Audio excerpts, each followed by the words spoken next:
রাজধানীতে গৃহকর্ত্রী নির্যাতনের শিকার হয়ে ঢাকা মেডিকেল কলেজ হাসপাতালে চিকিৎসা নিচ্ছেন এক কিশোরী। বুধবার ভোর ৩টায় তাকে হাসপাতালে নিয়ে আসে পুলিশ।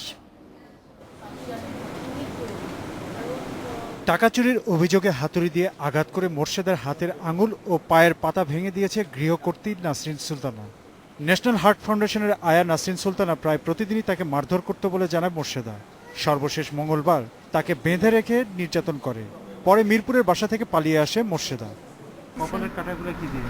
উনি হাতুর দিয়ে পিটাইয়ে কপালে দিয়েছে, প্লাস দিয়ে জিব্বা করছে, এবার অনেক জায়গায় প্লাস দিয়ে টেনে টেনে ছিঁড়ে ফেলছে। মোর্শেদের হাত ও পায়ের আঙুল ভাঙা ছাড়াও বিভিন্ন আঘাতের চিহ্ন পেয়েছেন চিকিৎসকেরা। হাতুড়ি দিয়ে আঘাত করা ডান পায়ে নিচের দিকে, আর কপালে একটু কাটা দাগ আছে। এইগুলো হচ্ছে ভেরি রিসেন্ট। তাছাড়া আগের আছে হাতের আঙ্গুলের ভাঙা আছে একটু, তারপরে পোড়া দাগ আছে, এগুলো পুরাতন।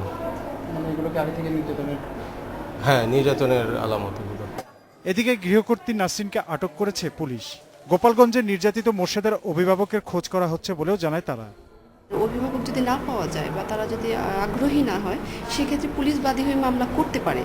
এখন ব্যাপারটা হচ্ছে প্রক্রিয়াধীন, দেখা যাক আমরা কি করতে পারি।